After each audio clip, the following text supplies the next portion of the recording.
Greetings everyone, welcome to commerce classes. और हमारे MCQs की सीरीज़ में रेशो एनालिसिस में आज मैंने ली हैं solvency ratios. So we'll be taking up 15 most important MCQs on the practical questions relating to solvency ratios. So start करते हैं, बट बिफोर वी स्टार्ट आपको जो सॉल्वेंसी रेशोज़ हैं you need to remember their फॉर्मूले। Basically हमारी solvency ratios में आ जाती हैं डेब्ट इक्विटी रेशो, ठीक है, प्रोप्राइटरी रेशो, मैं पूरा नाम नहीं लिख रही हूँ, okay. Then you have assets to डेब्ट ratio and finally interest coverage ratio. So ये 4 रेशोज़ हैं, इनके फॉर्मूले आपको आने चाहिए तभी आप इनके क्वेश्चंस कर सकते हो। Now fixed assets are given 5 lakh, current assets are 3 lakh, equity 4 lakh, reserves 2 lakh and long term debts 40,000। Proprietary ratio, तो जो प्रोप्राइटरी रेशो होती है आपके ऑनर्स इक्विटी की टोटल एसेट से।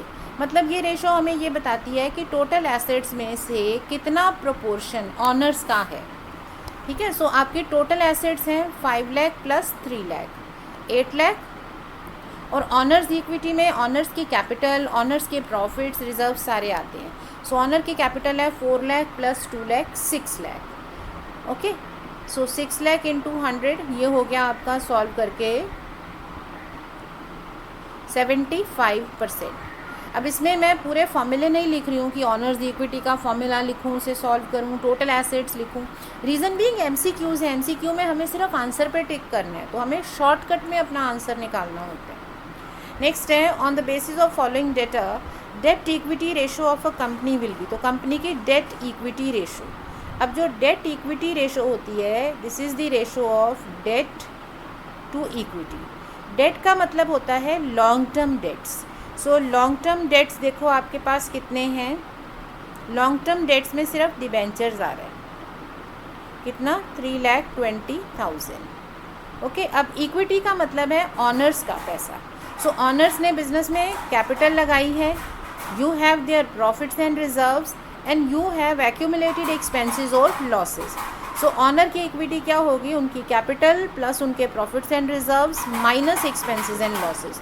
सो 5 लाख प्लस 3,20,000 माइनस 20,000, ठीक है। तो ऑनर्स इक्विटी में 5 lakh plus 3,20,000 of general reserve, ये मैटर ऑफ चांस है कि दोनों सेम अमाउंट्स हैं, माइनस 20,000, ठीक है। ये परसेंटेज में सॉल्व की जाती हैं। सो 3,20,000 अपॉन 8 लाख, ये सॉल्व करके आ गया इंटू 100।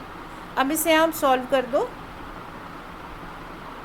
40%। सो आपकी रेशो आ गई 40%, बट ये यहाँ परसेंट में नहीं बता रहा है, तो 40% का मतलब होता है 40 upon 100 means 0.4:1। So C is the correct answer. Now next question is on the basis of the following information received from a firm proprietary ratio हमें कैलकुलेट करनी है। सो proprietary ratio होती है आपकी ऑनर्स इक्विटी कि ऑनर ने business में कितना पैसा लगाया है upon their total assets. Business में जितना पैसा लगाया उसमें से ऑनर का प्रोपोर्शन कितना है। अब आंसर परसेंटेज में मांग रहे हैं तो हम परसेंटेज में ही करेंगे, ओके। पहले आ जाते हैं वैल्यूज़ पढ़ते हैं। Fixed assets, current assets, so fixed assets plus current assets and investments होती हैं। सो 330 प्लस 190, ये हो जाएगा आपका 5,20,000, ठीक है ना। अब ऑनर की इक्विटी का मतलब है उनकी कैपिटल, उनके प्रॉफिट्स, उनके लॉसेस एडजस्ट करने हैं। सो कैपिटल हो गई 2,44,000, इक्विटी प्रेफरेंस कैपिटल हो गई 1,70,000, उसके बाद रिजर्व फंड आ गया 58,000, और आपके प्रिलिमिनरी एक्सपेंसेस, तो ये तो एक्सपेंस है अनएक्सपायर्ड, इसको आपको लॉस मान के माइनस करना होगा। तो कितना आ जाएगा आपके पास आंसर, देखो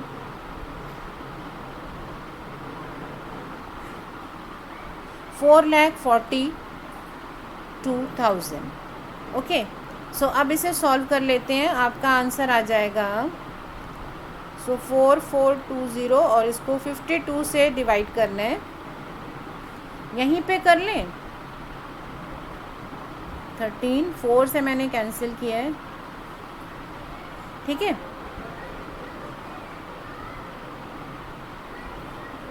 all right, so this is 85%. So इसका आंसर आ गया आपका C. So C is the correct answer, 85%. Okay, now question number 4. On the basis of the following information received from a firm, its debt equity ratio. So आपको solve करना है डेप्ट equity ratio. तो डेप्ट equity ratio में आता है आपके पास डेप्ट numerator. Date का मतलब होता है एक्सटर्नल लॉन्ग टर्म लाइबिलिटीज़, और इक्विटी तो हम बहुत बार इसमें यूज़ कर रहे हैं. इक्विटी का मतलब है ऑनर्स इक्विटी, मतलब कैपिटल कितनी है, उनके profit minus of their losses and accumulated expenses. ठीक है, तो डेट यहाँ पे हम पढ़ रहे हैं. कैपिटल हो गई 580, रिजर्व फंड हो गए 430, ये तो ऐड हो जाएगा. एक्सपेंसेस माइनस करने पड़ेंगे, प्रिलिमिनरी एक्सपेंसेस. ओके, अब इसमें लॉन्ग टर्म डेट्स हैं आपके पास 1,28,900, डिबेंचर्स हैं 230, बट इसमें से 50,000 तो आपके रिडीम हो जाने हैं. तो आपका जो कॉन्सेप्ट है वो ये होता है, लॉन्ग टर्म डेब्ट्स वो होते हैं जो 1 ईयर से ज़्यादा पीरियड के हों. सो जब हम लॉन्ग टर्म डेब्ट सॉल्व करेंगे तो डेब्ट हमारे होंगे 1,28,900 प्लस ये 230 नहीं लेंगे, इसमें से 50 माइनस कर देंगे. ठीक है ना, तो ये आ जाएगा 3,08,900. ठीक है, और इक्विटी कितना हो जाएगा. इक्विटी आपके पास है, कैपिटल है 5,80,000 plus reserve 430 minus 40,000 of this expenses. ठीक है, तो ये हो गया 9,70,000. सो डेप्ट इक्विटी रेशो हो गई 3,08,900 डेप्ट, और इक्विटी है आपके 9,70,000. सो इसे आप सिंप्लीफाई कर दो, इसको सॉल्व कर दो, तो आपको इसका आंसर सॉल्व करके क्या आ जाएगा,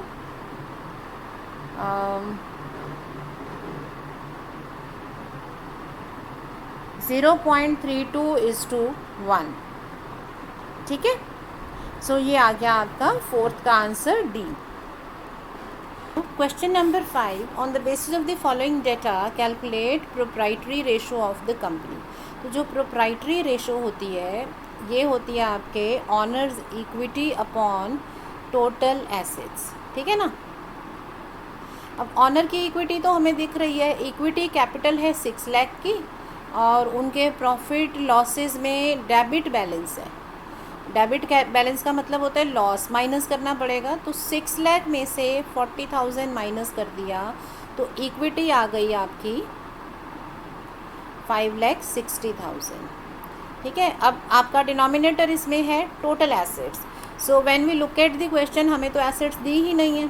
तो अगर एसेट्स ना दी हो तो एसेट्स इज इक्वल टू क्या होता है, A is equal to L plus C, जो बेस था हमारा इक्वेशंस का है ना अकाउंटिंग का, वो लेंगे. सो व्हाट इज़ एल. एल का मतलब होता है liability, all type of liabilities. तो इसमें लॉन्ग टर्म शॉर्ट टर्म दोनों आ जाती हैं. तो इनके लाइबिलिटीज़ में डिबेंचर आ रहे हैं और करंट लाइबिलिटीज़ आ रही हैं 40,000 की. ओके, सो ये हो गई लाइबिलिटी प्लस कैपिटल मतलब ऑनर की इक्विटी. तो ये कितना आ जाएगा आपका 8 लाख. ओके, सो आंसर क्या आया आपका 70%. So C is the right answer. Now next है equity share capital 20 lakhs, reserves 5 lakh, debentures, current liabilities, debt equity ratio. तो डेट इक्विटी रेशो में डेट क्या होता है, लॉन्ग टर्म लाइबिलिटीज़. ठीक है, जो 1 साल से 1 ईयर से ज़्यादा में पे करनी होती है. सो इसमें अगर if we read the question thoroughly तो हमारे डेट्स में सिर्फ डिबेंचर्स आएंगे. ठीक है, 10 लाख. अब इक्विटी कितना है, इक्विटी का मतलब होता है ऑनर का पैसा. सो उसका कैपिटल, उसके रिजर्व्स, उसके प्रॉफिट्स माइनस ऑफ उसके लॉसेस. सो 20 + 25 आ गया 25 लाख. ओके, सो अब इसमें रेशो कैसे इन्होंने कही है, परसेंटेज में नहीं कही है. ये रेशो देखो आपके 1 यूनिट 1 के साथ कंपैरिजन है, मतलब डिनोमिनेटर में 1 होना चाहिए. तो अब इसे मैं सॉल्व अगर करती हूँ, इसे डिनोमिनेटर में 1 बनाना है तो इसे पूरा डिवाइड कर देंगे, ये आ जाएगा 0.4/1. 5 से 2 को अगर डिवाइड करेंगे तो 0.4 आंसर आएगा. So A is the correct answer. Now on the basis of the following data the companies total assets to debt ratio. तो कौन सी रेशो लेनी है हमें, total assets to debt ratio. हर एक चीज़ का जो एक्चुअल मीनिंग है वही लेना है. टोटल एसेट्स का मतलब होता है fixed assets plus current assets plus investments, और डेट का मतलब होता है लॉन्ग टर्म डेट्स. ओके, अब यहाँ हमारे पास क्या है, वर्किंग कैपिटल दे रखी है करंट लाइबिलिटीज़ दे रखी हैं, फिक्स्ड एसेट्स दे रखी हैं, डिबेंचर्स हैं, लॉन्ग टर्म लोन्स हैं। सो जब आप डेट्स देखते हो तो डेट में तो आपके पास डिबेंचर भी आ गया और लॉन्ग टर्म लोन भी आ गए। सो डेट तो आपके हो गए 2,80,000 के। बट व्हाट अबाउट का टोटल एसेट्स? तो टोटल एसेट्स तो हमारे पास नहीं है, हमारे पास क्या है, फिक्स्ड एसेट्स हैं। ठीक है, अगर हमें करंट एसेट्स पता चल जाए तो हम टोटल एसेट सॉल्व कर सकते हैं। अब करंट एसेट्स कैसे सॉल्व होंगी, गिवन नहीं है, बट हमें वर्किंग कैपिटल गिवन है। Now we know that working capital is equal to current assets minus current liabilities. So working capital है 2,70,000, current assets we have to calculate, current liabilities 30,000। तो ये 30,000 दूसरी ओर चला गया, यहाँ माइनस है, मैथमेटिकल रूल्स हम सबको आते हैं ना, वहाँ जाके प्लस हो जाएगा। सो 270 प्लस 30 हो गया 3 लाख।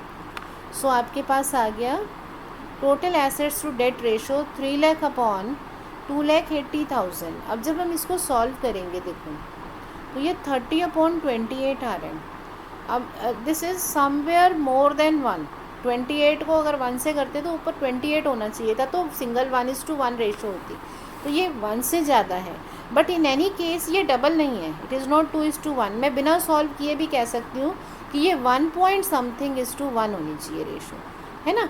सो नन ऑफ दी अबव, इसमें कोई भी आंसर करेक्ट नहीं है, बिकॉज अगर ये 2:1 होती तो न्यूमरेटर 56 होता, 2.5:1 होती तो न्यूमरेटर 70 होता, है ना। So D is the correct answer. So कई बार हम शॉर्टकट में बिना कैलकुलेशन के आंसर जज भी कर सकते हैं। इसमें मैं ये नहीं कहूँगी कि हमने तुक्के मारे हैं, हमने जज किया है कि जो इन्फॉर्मेशन है उसके बेसिस पे यही आंसर परफेक्ट है। Question number 8, non current assets of a firm are 26, current assets 9 lakh, shareholders of the fund company are this much, calculate total debts of the firm. अब टोटल डेट का मतलब होता है कि long term and short term दोनों।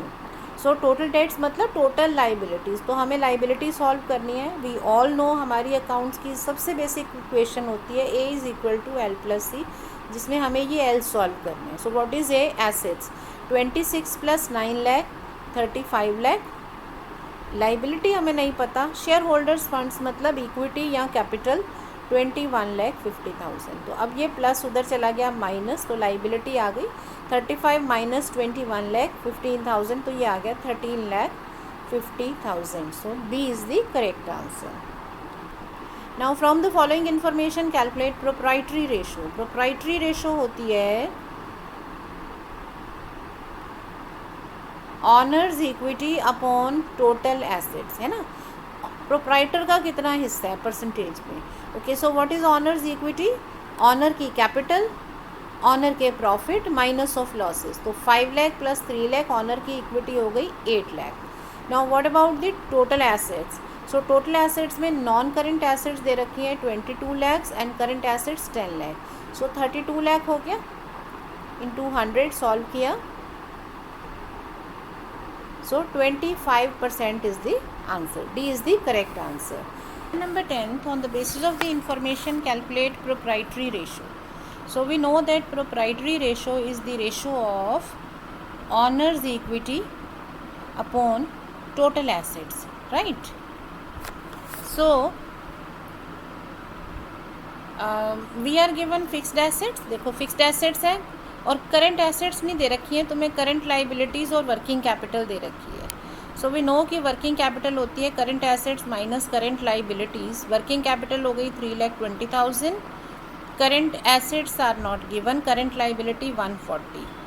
सो current assets की value आ गई 4,60,000। सो टोटल एसेट्स हो गई आपके पास current assets plus fixed assets, that is 4,60,000 plus 2,60,000, 7,20,000, ठीक है ना।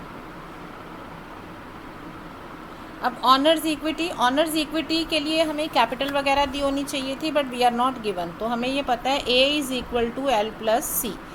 A मतलब टोटल एसेट्स, L मतलब टोटल लाइबिलिटीज़। तो अब टोटल लाइबिलिटीज़ अगर आप देखो तो आपके पास है करंट लाइबिलिटीज़ 140, डिबेंचर्स 210 और लॉन्ग टर्म बैंक डेब्ट्स 70,000 की।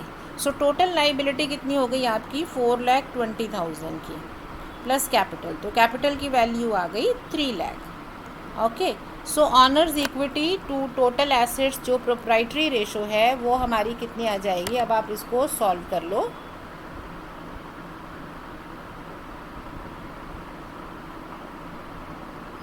सो ये आ रहा है सॉल्व करके 41.67, ठीक है ना।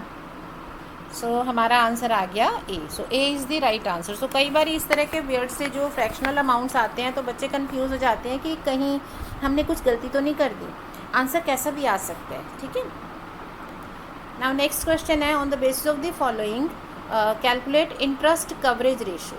सो देखो, इंटरेस्ट कवरेज रेशो का मतलब होता है कि आपका प्रॉफिट इंटरेस्ट को कितना कवर कर रहा है। तो हमें लेना होता है net profit before tax and interest upon interest, ठीक है ना। अब इंटरेस्ट हमारे पास है 12% डिबेंचर्स या डेट पे आपका 20 लाख के डेट्स हैं, तो आपका इंटरेस्ट आ गया 2,40,000। 20 लाख पे 12% आपने सॉल्व किया 2,40,000, but net profit before tax and interest. अब ये कैसे सॉल्व होगा? बिफोर का मतलब टैक्स और इंटरेस्ट से पहले, तो नेट प्रॉफिट में टैक्स भी ऐड कर दो और इंटरेस्ट भी ऐड कर दो, क्योंकि हमारे पास क्या है, नेट प्रॉफिट आफ्टर टैक्स है। तो पहले इसको टैक्स से पहले सॉल्व करो, तो हमें इसमें टैक्स का अमाउंट और इंटरेस्ट का अमाउंट ऐड करना होगा। सो इंटरेस्ट तो हमें पता है, इंटरेस्ट है 2,40,000। अब टैक्स कैसे सॉल्व करेंगे? अब देखो, टैक्स का रेट है 40%, ठीक है। तो अब स्टूडेंट्स क्या करते हैं, कई बारी जो रेशो है ना वो एज इट इज़ अप्लाई कर लेते हैं जी। 40% और प्रॉफिट है हमें दे रखा 120, सीधे सीधे इसका 40% ले लेंगे। अब दिस इज़ रॉन्ग। क्यों? क्योंकि ये तो 40% प्रॉफिट का है ना, but is it your profit? ये तो प्रॉफिट आफ्टर टैक्स है। तो अगर हमें यहाँ पे परसेंटेज या प्रपोर्शन लेना है तो इसका बेस भी आफ्टर टैक्स होना चाहिए। तो अगर आपके 40% टैक्स रेट हो, इसका मतलब आप 100 रुपीज़ अर्न करोगे, उसमें से 40 रुपीज़ का आप टैक्स पे कर दोगे, तो आपके पास प्रॉफिट सिर्फ 60 बचेगा, ठीक है। तो टैक्स की कैलकुलेशन में जो प्रोपोर्शन है वो 40/60 होगा। सो 80,000 का हमारा आ गया टैक्स का अमाउंट, ओके। तो ये आ गया 4,40,000 अपॉन 2,40,000। ऑल राइट, तो इसको सॉल्व करके हमारा आंसर क्या आ जाएगा? 1.83 टाइम्स। इसको सॉल्व करेंगे 1.83 टाइम्स, ठीक है ना। सो ये आ गया हमारा आंसर। सो थोड़ा ध्यान से करना है, और जिनको ये कैलकुलेशन समझ में नहीं आ रही है, ये प्लीज़ याद रखो, जब भी हमें एक फ़िगर को नए फिगर में कन्वर्ट करना होता है, तो जो वैल्यू हमें चाहिए, जो हमें वैल्यू सॉल्व करनी है गिवन से, तो हमें प्रोपोर्शन जो है वो परसेंटेज जो है वो एज इट इज़ नहीं पिक करनी होती है। परसेंटेज जब भी अप्लाई करो तो आपको ये याद रखना है कि न्यूमरेटर जो है परसेंटेज का वो होना चाहिए व्हाट वी वांट, हमें क्या चाहिए, और डिनोमिनेटर होना चाहिए व्हाट इज़ गिवन। जैसे इस क्वेश्चन में हमें गिवन था नेट प्रॉफिट आफ्टर टैक्स, ठीक है, और हम सॉल्व करना चाहते हैं टैक्स। तो यहाँ जो मैं प्रोपोर्शन लगाऊंगी वो सीधे 40% नहीं होगा, क्योंकि 40% आपकी इनकम का था, टोटल इनकम का। तो आपको चाहिए टैक्स वो 40 ही है, लेकिन गिवन क्या है, नेट प्रॉफिट आफ्टर टैक्स, तो बेस में 60 आ जाएगा, ठीक है, बेस चेंज करना पड़ेगा। नाउ नेक्स्ट क्वेश्चन है, on the basis of the information calculate proprietary ratio. तो प्रोप्राइटरी रेशो हमारी होती है owners equity upon total assets. फिर तो बहुत आसान है, टोटल एसेट्स तो हमें क्लियरली गिवन है 15 lakh, and we are given current liabilities and total debts. अब कई बार स्टूडेंट्स जो है ना सीधे फटाफट क्या करते हैं, एसेट्स में से लाइबिलिटी माइनस करो, इक्विटी ले लो। अब ये ध्यान रखो कि ये टोटल डेट है। टोटल का मतलब इसमें current liability and non current liabilities दोनों इंक्लूडेड है। तो आप ऐसा नहीं करोगे कि इन दोनों लाइबिलिटी को प्लस करके एसेट्स में से माइनस कर दोगे। So A is equal to L plus C में assets are 15 lakh, liabilities are 12 lakh. 12 में 6 प्लस नहीं होगा क्योंकि 12 खुद ही टोटल है, ठीक है ना। सो कैपिटल आ गई 3 लाख की। सो ये आ गया 1/5 और 0.2। सो आपका प्रोपोर्शन आ गया 0.2:1, right. Now question number 13, you are a loan approving officer of a bank, आप लोन देते हो, okay. Now company X and Y have approved you for loan, so company का लोन आपने, किस कंपनी का लोन अप्रूव करें, आपको अब लोन बताने किसको दे, प्रोप्राइटर के फंड। कंपनी एक्स में देखो ऑनर की इक्विटी है 5 लाख और उनके डेट्स हैं 12 लाख के। वाई में इक्विटी है 5 लाख और डेट्स हैं 7 लाख के। तो जब आपको लॉन्ग टर्म लोन्स देने होते हैं आपको सॉल्वेंसी चेक करनी होती है। सॉल्वेंसी लेंडर के लिए, मतलब जो लोन दे रहा है उसके लिए क्या किस में आती है, डेब्ट इक्विटी रेशो। वो ये देखेगा कि इस कंपनी के पास ऑलरेडी कितना डेब्ट है, और दूसरा वो देखता है इंटरेस्ट कवरेज रेशो। खैर हमें इंटरेस्ट वगैरह का बताया नहीं है, इसको छोड़ देंगे, हमें डेब्ट इक्विटी रेशो पे कॉन्सेंट्रेट करना है। सो डेब्ट इक्विटी रेशो इसकी 12/5 दैट इज़ 2.4 और इसकी 7/5 मीन्स 1.4। ओके, तो किसको लोन दें। अब आपने ये पढ़ा था डेब्ट इक्विटी में आइडियल रेशो होती है 2:1 दैट इज़ 2, ओके, 2/1। तो इसके ऊपर रिस्की पोजीशन है, इट मीन्स जो कंपनी एक्स है वो रिस्क में है, वहाँ आपको रिस्क होगा। कंपनी के पास ऑलरेडी इतना सारा लोन है कि आपका लोन वापस होगा या नहीं होगा, प्रॉब्लम हो सकती है। सो एक्स में रिस्की पोजीशन है, वाई जो है वो इस रेशो के अंदर आ रहा है, इनके पास लोन कम है, इनकी कैपिटल काफ़ी है। तो अगर ये कंपनी को कभी नुकसान भी होगा, लॉस भी होगा, तो भी ये थोड़ी स्टेबल रहेगी। ऐसा नहीं होगा कि लॉस हुआ और सारे लोग आ गए पैसा मांगने, ये एक्स के कंपैरिजन में फिर भी बेटर प्लेस्ड है। तो वाई कंपनी को आपको लोन दे देना चाहिए, ठीक है ना। सो अंडरस्टैंडिंग इम्पॉर्टेंट है, कंपोनेंट समझने हैं। नाउ नेक्स्ट क्वेश्चन है कैलकुलेट डेब्ट to equity ratio. All right, डेब्ट इक्विटी रेशो ही सॉल्व करनी है। इक्विटी कैपिटल 2 लाख, ये तो डेट में आ जाएगा। Statement of profit and loss, debit balance है, डेबिट का मतलब लॉस हो गया, माइनस करो, और जनरल रिजर्व प्रॉफिट हो गया। तो इक्विटी में क्या आ गया आपके पास, 2 lakh minus 1 lakh plus 2 lakh equity. अब डेट में क्या आता है, लॉन्ग टर्म डेट्स आते हैं। तो लॉन्ग टर्म डेट्स में डिबेंचर्स हो गए 5 लाख के और लॉन्ग टर्म प्रोविज़न हो गया 1 लाख का। तो ये हो गया 6 लाख अपॉन 3 लाख। सॉल्व किया तो रेशो आ गई 2:1। आइडियल रेशो है इस कंपनी की 2:1। So A is the right answer. So question देखो वही है जो हम नॉर्मल क्वेश्चंस में भी कर रहे होते हैं, बट वहाँ क्या है कि हमें सारी इक्वेशन फॉर्मूले लिखने पड़ते हैं। एमसीक्यू में टाइम बाउंड हो, फटाफट करना है, तो फॉर्मूले लिखने की ज़रूरत नहीं है, जितना ज़रूरत है उतना रफ में करो और सीधे आंसर निकाल के टिक करो, आपके कैलकुलेशन कोई नहीं देख रहा है ना। Now companies total asset to डेप्ट रेशो क्या होगी, टोटल एसेट्स टू डेप्ट रेशो। ये रेशोज़ लर्न करनी बहुत आसान है, क्योंकि जो कहा है वही करना है। अगर वो कह रहे हैं टोटल एसेट टू डेप्ट, तो आपको न्यूमरेटर में टोटल एसेट और डिनोमिनेटर में डेट ही लेना है। ओके, नाउ टोटल एसेट्स और डेट में चेक करें तो आपके पास कैपिटल दे रखी है, मतलब हमें इक्विटी हम सॉल्व कर सकते हैं। इक्विटी हो जाएगी आपकी 12 लाख प्लस 8 लाख, इक्विटी हो गई 20 लैक्स की, ठीक है ना। अब डेट कैसे सॉल्व करेंगे, टोटल एसेट्स हैं, डेट देखते हैं, तो डेट का मतलब हो जाता है आपके आउटसाइडर्स डेट्स, मतलब आपके लॉन्ग टर्म बोरोइंग्स। जब भी डेट वर्ड आता है ना, डेट का मतलब होता है लॉन्ग टर्म, वो इसमें आपको मान के चलना है, अदरवाइज टोटल वर्ड यूज़ होता है, ठीक है। डेट मतलब लॉन्ग टर्म डेट्स, तो लॉन्ग टर्म डेट्स में आपके पास हैं long term borrowings and long term provisions. So ये हो गए 30 लैक्स के। इसके अलावा आपके पास करंट लाइबिलिटीज़ हैं 10 लाख की, लेकिन हमें तो एसेट्स चाहिए, तो इक्वेशन हो गई A is equal to L plus C। So L हो गया हमारे पास 30 लैक्स प्लस 10 लैक्स, और C मतलब इक्विटी हो गया 20 लैक्स, तो ये हो गया 60 लैक्स का। सो आपका आंसर क्या हो गया, 60 लैक्स अपॉन डेट है आपका 30 लैक्स, सो रेशो हो गई 2:1। सो A is the correct answer. So I hope आपको ये रेशोज़ आपकी अंडरस्टैंडिंग आपकी इम्प्रूव हो रही है through these questions and you can solve many more questions. आप अपनी बुक के MCQ का मतलब ये नहीं होता कि हमें MCQ ही आएंगे तभी प्रैक्टिस करेंगे। आपकी बुक में जो भी शॉर्ट क्वेश्चंस हैं जो आपको लगता है 2-3 मिनट में कर सकते हो, you can try any kind of short questions, क्योंकि वो सारे क्वेश्चंस MCQ में आ सकते हैं। अब अगर इस क्वेश्चन में रादर देन ये लिखने के कि ABCD में से टिक करो, अगर वो सिंपल आपको कहता रेशो सॉल्व करो तो भी तो आप करते ना।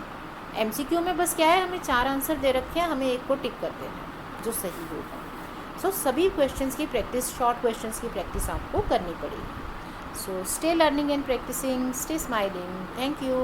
Don't forget to like, share and subscribe to my channel. अगर आपको मेरी जो भी पढ़ा रही हूँ आपको समझ में आ रहा है, आप मेरे वीडियोस को लाइक कर सकते हैं और you can reach me through the comment section also. Thank you.